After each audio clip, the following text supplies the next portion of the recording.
எடுத்துக்கிறேன். நான் ஒரு பர்சனை பற்றி நான் ரொம்ப சொல்ல வேண்டாம். அ ரொம்ப முக்கியமான ஒரு பர்சன் சேதுனா. ஓகே, இது நான் ஜஸ்ட் ஒரு 1 1/2 மினிட் தான் அவரை பற்றி நான் சொல்லப் போகிறேன். அவர் எவ்வளோ முக்கியமான ஒரு பர்சன் எனக்கு அப்படின்ட்டு. இன்னைக்கு எல்லாருமே வந்துட்டு மாஸ்டரில் மகேந்திரன் ரொம்ப நல்லா நடிச்சிருக்கான், சூப்பராக பண்ணான் அப்படின்னு எல்லாருமே சொல்கிறீங்க. அதுக்கு ஒரே ரீசன் சேதுனா மட்டும்தான். ஏன்னா எனக்கு அந்த படம் கிடைக்கிறதுக்கு ஒரு மிகப்பெரிய வாய்ப்பாக சேதுனா தான் இருந்தார்.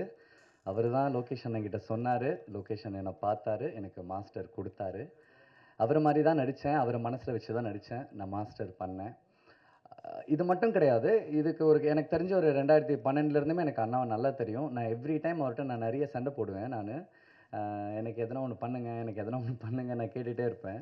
ஆனால் எனக்கு இப்படி எனக்கு அது மாஸ்டராகவும் சரி, எனக்கு இந்த படத்தில் அந்த பாட்டு பாடி கொடுத்ததாகவும் சரி, எனக்கு இவ்வளோ செய்வார்னு உண்மையாக நான் நினச்சே பார்க்கல. ஏன்னா லைஃப்பில் நான் என்றைக்குமே எதுக்கு நான் சினிமாவில் எப்படி ஓடிட்டே இருக்கேன் அப்படின்னா, நிறைய பண்ணிகிட்டே இருப்பேன். நான் என்னென்னா லைஃப்பில் நான் எப்படி ஓடுவேன் அப்படின்னா, நான் என்றைக்குமே தனியாக ஓட மாட்டேன். எனக்கு யாரும் கையும் எனக்கு கொடுக்க வேண்டாம். ஆனால் நான் திரும்பி பார்க்கும்போது உனக்கு நான் இருக்கேன்ற அந்த அந்த ஒரு பார்வை இருந்தால் எனக்கு அது போதுன்னு மட்டும்தான் நான் ரொம்ப நம்புவேன் நான். ஏன்னா எனக்கு யாருன்னா கை கொடுங்க, நான் வேகமாக ஓடுவேன், நான் சொல்லவே மாட்டேன். அந்த ஒரு ஷோல்டரை தாண்டி, அந்த ஒரு லவ்வை தாண்டி என்றைக்குமே சேதுன்னா என் கூடயே இருக்கார்.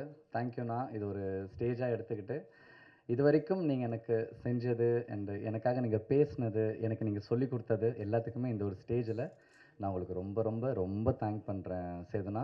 Love you so much and love you 3000. Thank you. இப்போ பார்த்தா ஏதோ இசை ஞானி கேள்விப்படுறீங்க.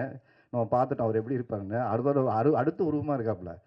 எப்படி இருக்கீங்க, நல்லா இருக்கீங்களா, ஓகே, அம்மா நல்லா இருக்காங்களா, நம்ம அச்சு தானே அது அப்படிங்கிற அளவுக்கு ஒரு பெரிய டிரான்ஸ்ஃபர்மேஷன்.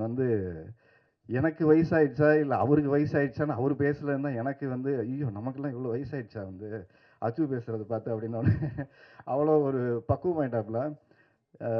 ஸோ அவருடைய அவருக்கு வயசாயிடுச்சு, அவர் மெச்சூரிட்டி ஆனால் கூட அவர் பாடல்களை இன்னும் இளமையும் துள்ளலும் அப்படியே குறையாமல் வச்சுருக்காரு. ஸோ இன்றைக்கி இந்த பாடல்கள் சவுண்டிங்காக ரொம்ப நல்லா இருக்குது. படம் பார்க்கும்போது இந்த பக்கம் விஜய் சேதுபதி கண்ணுக்கு தெரிகிறாரு, இந்த பக்கம் அவருக்கு வில்லனா ரஜினி.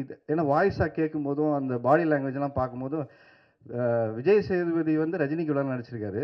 விஜய் சேதுபதி ஹீரோவாக நடித்து அவருக்கு ரஜினி வில்லனா நடித்தா எப்படி இருக்கும், அப்படி இருக்குது படம். பார்க்கும்போது ஜீவாவோட வாய்ஸ் எனக்கு அப்படியே கண்ணை மூடிட்டு பார்த்தா ரஜினி சாரோட வாய்ஸ் இருந்தது. அது ரொம்ப இருக்குது. அந்த லாஸ்ட் டைலாக் பேசும்போதெல்லாம் அப்படியே சவுண்டிங்காக அந்த மாதிரி இருக்குது. அந்த மாடுலேஷன், அந்த பாடி லாங்குவேஜ் எல்லாமே. விஜய் சேதுபதி ஒரு பாட்டு பாடியிருக்காரு. உண்மையே மக்கள் செல்வன் அப்படின்னு அவருக்கு பேர் வச்சதுக்கு பொருத்தமாக இருக்கக்கூடிய விஷயம் என்னென்னா, சின்ன படங்கள், இதை நான் உண்மையாகவே சொல்லி ஆகணும். விஜய் சேதுபதியோட ஒரு பெரிய ஒரு நல்ல குணம் அப்படின்னா, சின்ன படங்கள் இன்றைக்கும் யாராவது அவருக்கு ஃபோன் பண்ணி ஒரு ட்விட்டரில் ரிலீஸ் பண்ணணுன்னா இம்மீடியட்டாக ஓகே சொல்கிற இடத்துல ஆர்யாவும், விஜய் சேதுபதி, அதுக்கப்புறம் விஜய் ஆண்டனி சார், இவங்கெல்லாம் ஃபோன் பண்ணி இந்த மாதிரி ரிலீஸ் அப்படியா எப்போ பண்ணோம், ஓகே போட்டுருங்க. அது யார் படம், அது யார் ப்ரொடியூசரு, அது சின்ன ப்ரொடியூசராக பெரிய ப்ரொடியூசராக அவங்க தராதரம் பார்த்து பண்ணுறதே கிடையாது. அதை பண்ணணுமா, அது இருக்கிற பிஸியான டைமில் நம்ம நேரில் தான் போய் அவங்களுக்கு ஒரு விஷயத்தை செய்ய முடியல. ஆனால் அந்த சமூக வலைத்தளங்களில் நம்ம செய்யணுங்கிற எண்ணம் இருக்குல்ல, அதை உண்மையிலே பாராட்டக்கூடிய விஷயமாக இன்றைக்கி விஜய் சேதுபதி செஞ்சிட்ருக்காரு. ஆர்யா அதை செஞ்சிட்ருக்காப்புல. விஜய் ஆண்டனி யார் கேட்டாலும் அதை மறுக்காமல் செய்கிறாங்க. குறிப்பாக இந்த படத்தில் அவர் ஒரு பாட்டு பாடி மகேந்திரனுக்கு பண்ணியிருக்காரு. உண்மையிலே அது பாராட்டப்படக்கூடிய விஷயம். ஏன்னா வளர்ந்து வரக்கூடிய கலைஞர்களுக்கு நம்ம என்ன செய்ய முடியும்னா, நம்மளால் முயன்ற உதவிகளை அவங்கவுங்க தளத்திலேருந்து செய்கிறதுன்னு இருக்குல்ல, அது ரொம்ப ரொம்ப முக்கியமான ஒரு விஷயம். ஸோ இந்த படம் உனக்கு ஒரு பெரிய பிரேக்காக இருக்கும். அதுக்கப்புறம் நடிச்சிருக்கக்கூடிய கலைஞர்கள் எல்லாருக்குமே என்னுடைய வாழ்த்துக்கள். ஏன்னா நான் ஹீரோயினை பார்த்துட்டு கையாடு லோகர் மாதிரியே இருந்தாங்க. அப்புறம் கேட்டேன், என்ன இல்லை இல்லை அவங்க வேற அப்படின்னா, சரி 4 வருஷம் ஆச்சு கல்யாணத்துக்கு ரெடி ஆகிட்டு இருக்காங்க அப்படின்னு சொல்லி தம்பி சொல்லிட்டு இருந்தான், இன்றைக்கி வர முடியலன்னு. ஸோ அவங்களுக்கும் என்னுடைய வாழ்த்துக்கள். நடித்த மற்ற எல்லா கலைஞர்களுக்குமே, டெக்னீஷியன்ஸுக்கு எல்லாருக்குமே என்னுடைய வாழ்த்துக்கள். தயவு செஞ்சு இந்த படம் உங்களுக்கு பிடிச்சி ப்ரெஷ் ஷோ போடுவாங்க, நல்லா இருந்துச்சுன்னா நல்லா எழுதுங்க, நல்லா இல்லையா அது உங்களுடைய விமர்சனம் சொல்லு. நல்லா இருந்தால் கூடுதல் 2 வார்த்தையை அதை எழுதுங்க, அதுதான் அந்த படத்தை கொண்டு போய் சேர்க்கும். அதே மாதிரி புதுசாக வரக்கூடிய தயாரிப்பாளர்களுக்கு ஒரு சின்ன ஒரு கோரிக்கையாக நான் வைக்கிறது, நீங்கள் சினிமாவுக்கு வாங்க, வந்தீங்கன்னா நீங்கள் தயாரிப்பு செலவில் 20லேருந்து இன்றைக்கி 30% கட்டாயம் நீங்கள் விளம்பர செலவுக்குன்னு எடுத்து வைக்கக்கூடிய நிர்பந்தம் இருக்குது. அதை கையில் எடுத்து வச்சுக்கிட்டு படத்தை செலவுக்கு வாங்க. படத்தை செலவு பண்ணிட்டு இது யாராவது வாங்குவாங்க, யாராவது ரிலீஸ் பண்ணுவாங்கன்னு நீங்கள் வந்தீங்கன்னா, இன்றைக்கி அப்படிப்பட்ட சூழல் இல்லை. அப்போ நம்ம வெளியில் போய் கடன் வாங்க வேண்டிய சூழல் இருக்குது. அப்புறம் அந்த படத்தை ப்ளச் பண்ண வேண்டிய சூழல் இருக்குது. அதனாலேயே அந்த படம் சரியாக விளம்பரம் பண்ண முடியாமல் ரொம்ப கஷ்டப்படுறாங்க. தியேட்டர்களும் இப்போ என்ன சொல்கிறாங்கன்னா, நல்ல விளம்பரம் இல்லைன்னா உங்களுக்கு தியேட்டர் கொடுக்கறது இல்லை. இன்றைக்கி தமிழ்நாட்டில் இருக்கக்கூடிய அநேக தியேட்டருங்கள் தமிழ் சார்ந்து இருக்கக்கூடிய ஓனர்கிட்ட இல்லை. எல்லாமே கார்ப்பரேட்டாக ஒரு பெரிய மால்ஸ் எல்லாமே அவங்கக்கிட்ட இருக்குது. அப்போ அவங்களுக்கு என்ன சொல்கிறாங்கன்னா, சார் நாங்கள் போட ரெடியாக இருக்கோம், நல்லா விளம்பரம் பண்ணுங்கள், எங்களுக்கு இப்படி ஒரு படம் வருதுன்னு தெரிய வைங்க. அப்படின்னா என்ன பண்ணணும்னு தெரில, எல்லா மாலுக்கு முன்னாடி போய் நம்ம நின்று விளம்பரம் பண்ணணும்னு நினைக்கிறேன். ஸோ அப்படியான சூழலுக்கு இன்றைக்கி தயாரிப்பாளர் தள்ளப்பட்டிருக்காங்க. ஸோ இந்த படத்துடைய தயாரிப்பாளருக்கும் நான் சொல்லிக்கிறது அப்படி என்னென்னா, விளம்பரங்கள் நீங்கள் என்ன பண்ணுறீங்களோ திட்டமிட்டு சரியாக செய்யுங்க. அதுதான் உங்களுக்கு அங்கே தேட்டருக்கான ஒரு நல்ல திரையரங்கு கிடைக்கிறது ரொம்ப ரொம்ப முக்கியமாக இருக்குது. மறுபடியும் இந்த பக்கம் அவன் தனுஷோட தான் மோதுவான்னு பார்த்தா, அந்த பக்கம் மே டேட்டை போட்டிருக்காரு, அந்த பக்கம் சூர்யா சார் வர்றாரு கருப்பு. ஸோ அதனால் தலைவன் வந்து ரெடி ஆகிட்டான். இளைய தளபதி நான் ஒரு பட்டம் கொடுத்துலான்னு நினைக்கிறேன். தளபதி வந்து நடிக்க போயிட்டாரு. தம்பி நீ இளைய தளபதியே எல்லாரோடையும் மோத ரெடி ஆகிட்டேன். இந்த பக்கம் சூர்யா சாரா, அந்த பக்கம் தனுஷ் சாரா, டைட்டிலுக்காக வாங்க பார்த்துக்கலாம், ரிலீஸாக வாங்க பார்த்துக்கலாம், ரெடி ஆகிட்டான். ஸோ உன் வாழ்க்கை இந்த படம் மூலம் எல்லாம் தலைகளாக மாறட்டும். நடித்த அத்தனை கலைஞருக்கும் வெற்றி வாய்ப்பை கொடுக்கட்டும். மைக் ரொம்ப லேட்டாக கிடைக்கிறதுனால நிறைய விஷயத்தை நான் கவர் பண்ண முடியாமல் போயிடும். அண்ட் அண்ணன் திருமலை அவர்கள் திரையுலகத்தில் இருக்கும் அத்தனை பிரச்சனைகளையும் அவங்க ரொம்ப அழகாக முன் வச்சு அதற்கான தீர்வை நோக்கி தொடர்ந்து அவர் போராடிட்டே இருக்கார். அவருக்கு என்னுடைய நன்றியை தெரிவிச்சுக்கிறேன். அண்டு ஓகே, அண்ட் ஆங்கர் அத்தனை பேருக்கும் அண்ட் அத்தனை பத்திரிகை சகோதர சகோதரிகளுக்கும் இவ்வளவு நேரம் பொறுமையாக இருந்து எங்களுடைய இந்த நிகழ்ச்சியை கண்டு ரசிக்கும் அனைவருக்கும் என் நன்றி. அண்ட் இந்த படத்தில் எங்களுக்கு வந்து இந்த குட்டி பாப்பாவாக ஒரு பாப்பா நடிச்சிருந்தது. நான் தான் சொன்னேன், நீ உட்காந்தே இருமா, நீ ஏன்ச்சுன்னா எங்களோட டியூரேஷன் தெரிஞ்சிடும். ரொம்ப அழகான ஒரு கேரக்டர் நடித்த ஹாப்பி அவங்க வந்து வாழ்க்கையில் எல்லாம் வளங்களும் பெற்று இன்னும் பெரிய அளவில் வரணும், அவங்களையும் வாழ்த்தி வந்திருக்கும் அனைவருக்கும் என்னுடைய நன்றியை கூறி விடைபெறுகிறேன். நன்றி, வணக்கம், தேங்க்யூ.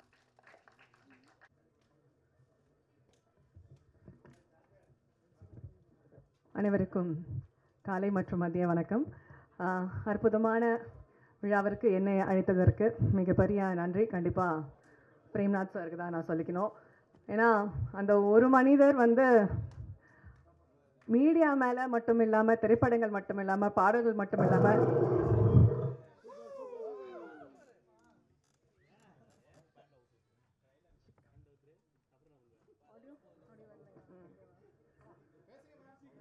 இல்லை ஆடியோ வராமல் இருந்தது. ஓகே, ஸோ அவருக்கு இருக்கக்கூடிய ஒரு ஆர்வம், நான் வந்து நிறைய அவருக்கு கச்சேரிகள் போய் பாடியிருக்கேன். ஸோ அவுட்டர்லாம் நிறைய உள்ள இன்டீரியரெல்லாம் போய் பாடுவோம். அதாவது திருநெல்வேலிக்குள்ள மக்கள்லாம் பார்க்கவே முடியாத சினிமா படங்களில் ஜஸ்ட் ஆர்டிஸ்ட் எல்லாம் அப்படியும் வெறும் படத்தில் மட்டும் பார்க்கக்கூடிய இடத்துல இருக்கக்கூடிய ஒரு ஒரு ஒரு ஏரியாவாக இருக்கும். அங்கே கொண்டு போய் எல்லா கலைஞர்கள், அதாவது நம்ம கிங்காங் அண்ணன், போண்டாமணி அண்ணன், அந்த மாதிரி இருக்கக்கூடிய நிறைய பேர் இப்போ வாய்ப்பு இல்லாமல் இருக்கக்கூடிய ஆர்டிஸ்ட் எல்லாம் மறந்து போனவங்களெல்லாம் கொண்டு போயிட்டு அவ்வளோ ஒரு அற்புதமான இசை நிகழ்ச்சி நடத்துவார். ஆடல் பாடல், பாம்பேலேருந்து டான்சர்ஸ்லாம் வர வச்சு கம்ப்ளீட்டாக ஒரு ஸ்டேஜையும் மாற்றக்கூடிய ஒரு மனிதர். எல்லாருக்குமே வந்து வாய்ப்பு கிடைக்கணும், எல்லா மக்களும் அவங்கள போய் ரீச் அவுட் ஆகணுங்கிறது அவரோட. இப்போல்லாம் எனக்கு கிட்டத்தட்ட வந்து அவர் ஒரு 20 வருஷமாக தெரியும். அப்பத்துலேருந்தே அந்த மாதிரி ஒரு ஷோஸை வந்து கொண்டு வரணுங்கிறது அவரோட ஒரு பெரிய ஆசை. அதில் அவரோட ஆர்வம், அந்த ஆர்வத்தின் அடிப்படை தான் இன்னைக்கு அதுக்கப்புறம் அவர் நடிக்க ஆரம்பித்து நடிப்புலேருந்து தயாரிப்பு வரைக்கும் அவர் வளர்ந்துருக்காருங்கிறதுக்கு ஒரு பெரிய பாராட்டுகள் மற்றும் கைத்தட்டல் கண்டிப்பாக கொடுக்கலாம். ஏன்னா இந்த வளர்ச்சி அவ்வளோ ஈஸி கிடையாது.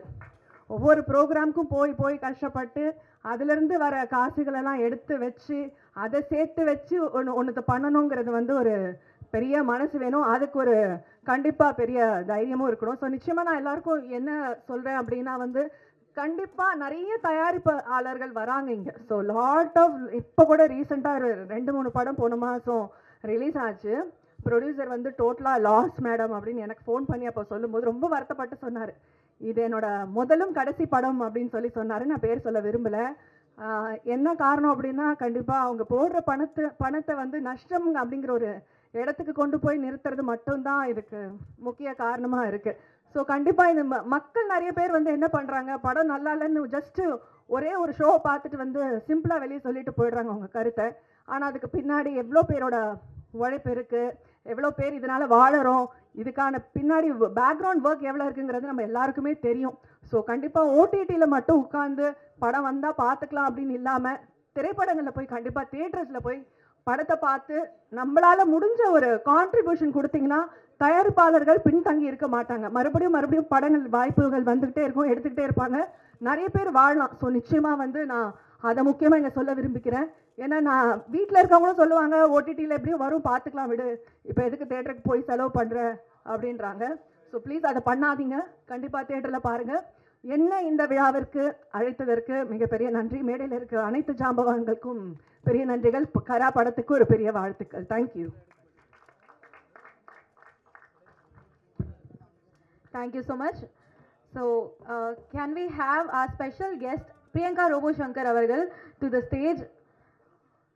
ஏன்னா இந்த படம் மதிய வணக்கம். எல்லாமே வந்து நமிதா மாரிமுத்து வந்து ஒரு மாடலாக, ஒரு ஆக்ட்ரஸாக நிறைய ஃபேஷன் ஷோஸில் பார்த்துருப்பீங்க. பட் இந்த படத்தில் ஒரு சிங்கராக நான் இன்ட்ரடியூஸ் பண்ணியிருக்காங்க. ரொம்ப ரொம்ப ரொம்ப ஹாப்பியாக இருக்குது. இந்த வாய்ப்பு கொடுத்த டேரக்டர் சாருக்கும், அதுக்கப்புறம் மியூசிக் டைரக்டர் அச்சு, அவங்க எல்லாத்துக்குமே வந்து என்ன சொல்கிறதுன்னு தெரியல. பிகாஸ் எனக்கு ரொம்ப நாள் ஆசை என்னோட வாய்ஸ் ஒரு படத்தில் ஒரு பாட்டில் கேட்கணும்னு, அது நிறைவேற்றி கொடுத்துருக்காங்க. அதுவும் இல்லாமல் இந்த படம் வந்து அவங்க சொன்ன மாதிரி நானும் அவங்க கூட ட்ராவல் பண்ணிட்டு இருந்தேன், ரொம்ப வருஷம் ட்ராவல் ஆன படம். ஸோ அட் லாஸ்ட் இந்த படம் ரிலீஸ் ஆக போகுது நினைக்கிறப்ப எனக்கு ரொம்ப ரொம்ப சந்தோஷமாக இருக்குது. அண்ட் என்டையர் டீம் ஆஃப் கராக்கு என்னோட ஆல் த பெஸ்ட். கண்டிப்பாக மக்கள் இந்த படத்தை தேட்டரில் போய் பார்த்து ஆதரவு கொடுங்க. நன்றி, வணக்கம். debut, and 9 years back I got this stage and this podium to speak.